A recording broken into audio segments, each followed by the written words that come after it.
இருக்கிற என் நெஞ்சமே நீ கர்த்தரை நோக்கி நீரன் அடைக்க தேவரீர் என் ஆண்டவராயிருக்கிறீர் என் செல்வா உமக்கு வேண்டியதாயிராமல் பூமியில் உள்ள பரிசுத்தவான்களுக்கும் நான் என் முழு பிரியத்தையும் வைத்திருக்கிற மகாத்மகாலுக்கும் அது வேண்டியதாயிருக்கிறது என்று சொன்னார்.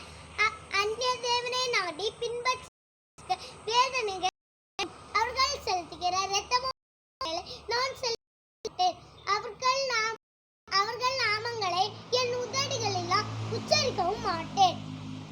கர்த்தர் என் சுதந்திரமும் என் பாத்திரத்தின் பங்குமானவர். என் சுதந்திரத்தை தேவரீர் காப்பாற்றுகிறீர்.